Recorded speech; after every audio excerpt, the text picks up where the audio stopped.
पागलपंती एक परी कथा। Good morning, good morning, have a nice day. Hello India, hello India. बड़ों को ढेर सारा प्रणाम, छोटों को ढेर सारा प्यार। और मेरे सारे सब्सक्राइबर कैसे हैं आप सबको ढेर सारा Ram Ram. Ganpati Bappa Morya. Welcome back to my YouTube channel Simi की डायरी में आप लोगों का ढेर सारा स्वागत है। दोस्तों, पागलपंती मेरी 6th हिंदी नॉवेल है जो अभी इस चैनल पे चल रही है।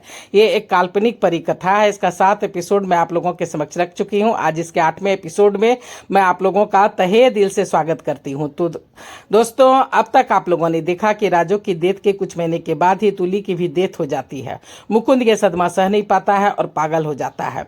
बाद में मुकुंद ठीक हो जाता है और एक राइटर बन जाता है। मुकुंद के नॉवेल पे सुपर डुपर हिट फिल्में बनती है।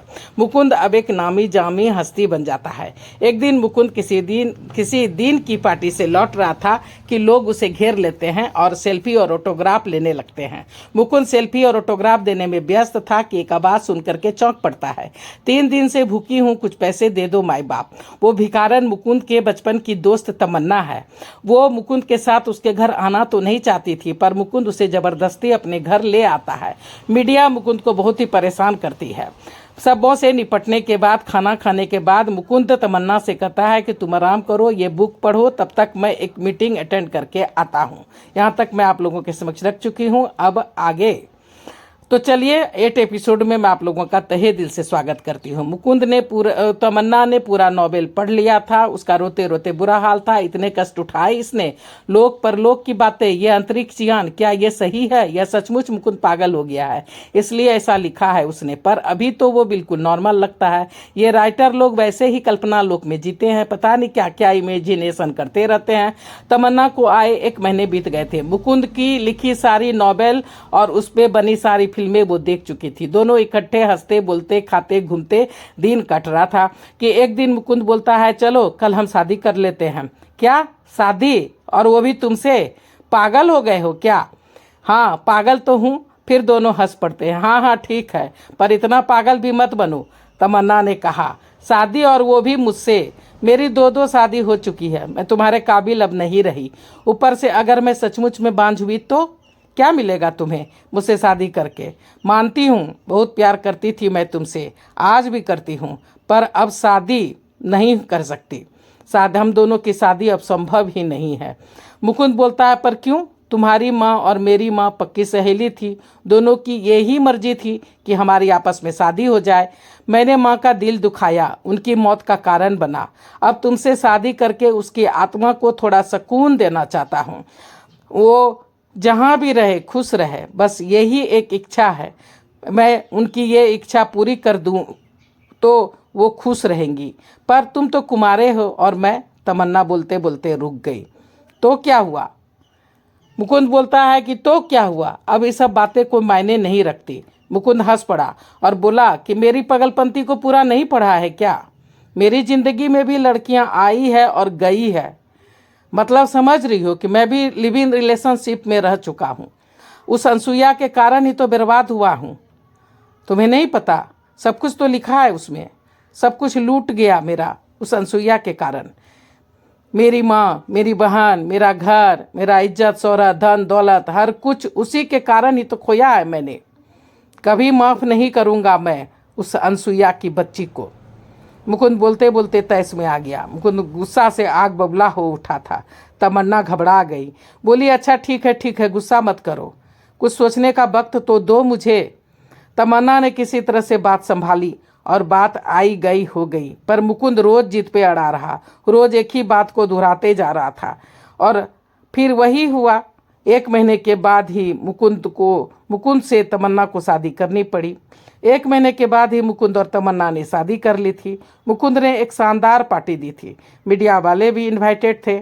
मुकुंद ने कहा कि अब खाइए मेरे बिहार के लड्डू, हनीमून पे जा रहा हूँ। वहाँ से लौटते ही मेरे नए नॉवेल आप लोगों के समक्ष होंगे और उसमें मेरी इस अजीबोगरीब प्यार का जिक्र आपको पढ़ने को मिलेंगे।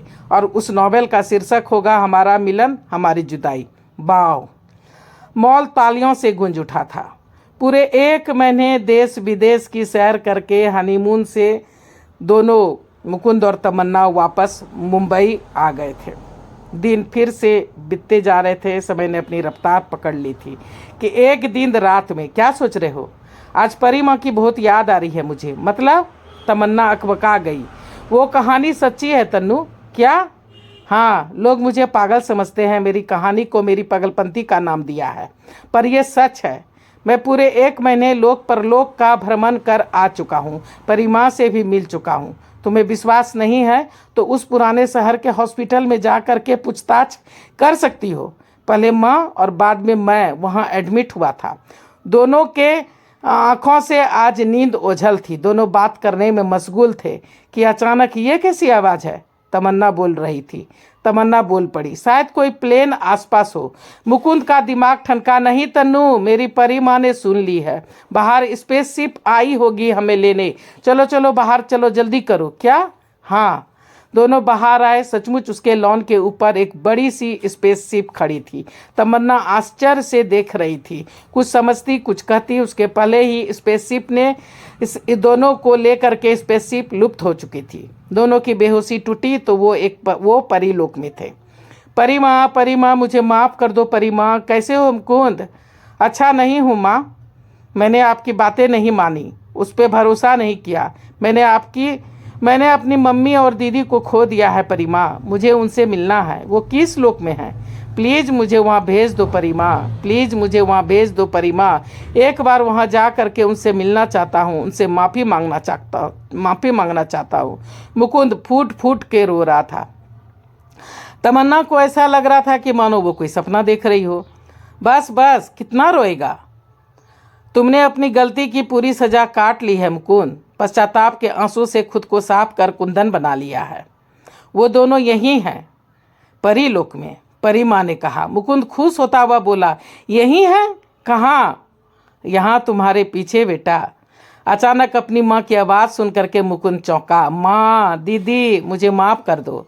मैंने आप दोनों की अवहेलना की, परी माँ की बात नहीं मानी, माँ की बात नहीं मानी। आपको भी कोमा में छोड़ करके दीदी परी माँ से मिलने की चाह में सुंदरनगर चला गया था। आप दोनों का गुनहगार हूँ मैं, मुझे माफ़ कर दो तुम दोनों। बस कर मेरे बच्चे, बस कर। और कितना रोएगा? माँ ये देख तमन्ना, तुम चाहती थी ना कि मैं इससे शादी कर लूँ। हम दोनों ने शादी कर ली है। तुम अब तो खुश हो ना हमारी शादी से? हाँ, दोनों एक साथ बोल पड़ी। मम्मी, दीदी, तमन्ना भी दोनों के गले लग सिसक पड़ी। थोड़ी देर बातचीत करने के बाद और रोने धोने के बाद परिमा बोल रही है। मुकुंद जी परिमा, मैंने तुमसे कहा था ना कि एक राज की बात है जो वक्त आने पर बताऊंगी। आज वो वक्त आ गया है। अच्छा, ऐसी क्या बात है? जी कहिए। परिमा बोल रही है। तुम गंधर्व हो, यानी परीलोक का निवासी, परीलोक में रहने वाला प्राणी। क्या? हाँ, आज से 1000 साल पहले की बात है। तुम 16 साल के नवयुवक थे, तुली 20 की थी। तुम दोनों अपनी माँ राजो के बहुत ही प्रिय थे, बहुत प्यार करती थी दोनों माँ बेटी तुमसे। तुम प्यार और दुलार में जिद्दी हो गए थे, ढेरों शैतानियाँ करने लगे थे। गलती तुम्हारी होती थी, डांट ये दोनों खाती। तुम अक्सर पृथ्वी लोक पर चले जाते, जीत करके मजबूर करके इन दोनों को भी अपने साथ ले जाते। वहाँ ऋषि मुनियों की तपस्या को भंग करने लगे थे। तुम्हें इंद्रदेव का वरदान प्राप्त था कि तुम किसी भी देवी देवता का रूप धारण कर सकते हो। इसलिए तुम कभी राम बन के, कभी श्याम बन के, तो कभी ब्रह्मा विष्णु महेश, तो कभी किसी और भगवान और देवी देवता का रूप धारण कर ऋषि मुनियों की तपस्या को तुम भंग कर देते थे। वो सोचते कि उनके आराध्य उनसे खुश होकर के उन्हें दर्शन देने आए हैं, उनकी तपस्या पूर्ण हो गई। प्रभु के दर्शन पा करके वे खुश हो जाते, प्रभु के दर्शन करते, प्रभु को प्रणाम करते। पर तुम कुछ ही पल के लिए रूप बदल सकते थे, फिर अपने ही रूप में तुम वापस आ जाते थे। सभी तपस्वी तिलमिला उठते, गुस्सा उठते, तुम्हें डांटते, तुम्हारी माँ बहन को डांटते कि तुम दोनों ने ही इसे सर पे चढ़ा के रखा है, इसकी गलतियों को बहुत सह देती हो, ये अच्छी बात नहीं है, जाओ यहाँ से, फिर ऐसा कभी मत करना। पर तुम तीनों हंस पड़ते। तुम तीनों पर उस डांट का कोई असर ही नहीं होता। तुम तीनों को इस खेल में बहुत ही मजा आ रहा था। परीलोक में भी तुम्हारी शिकायतें पहुंच रही थी। हम सभी परियां भी तुम तीनों को समझा समझा के थक चुकी थी, पर तुम्हारी शैतानियां कम नहीं हो रही थी और ना ही कम होने का नाम ही ले रही थी। तुम तीनों की शैतानियां बरकरार थी। एक दिन तुम तीनों नौमिषारण्य वन पहुंच गए। वहाँ की हरियाली और खूबसूरती ने तुम तीनों का मन मोह लिया। तुम्हें वहाँ रहना घूमना अच्छा लगने लगा। दरअसल वहाँ अगर ऋषि का आश्रम था। अगर ऋषि काफ़ी तपस्वी ज्ञानी थे, वो काफ़ी बुद्धिमान थे, उनकी काफ़ी प्रसिद्धि थी, उन्हें सभी बहुत ही मान देते थे। वो तरह तरह की विद्या में निपुण थे। वहीं ये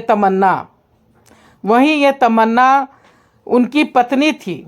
ये एक राजा की पुत्री थी। राजा ने ऋषि मुनि की सेवा में इसे रख छोड़ा था। मुनि ने इससे शादी तो कर ली थी, पर इसे पत्नी सुख नहीं दे रहे थे। ये उनकी नाम मात्र की ब्याहता थी।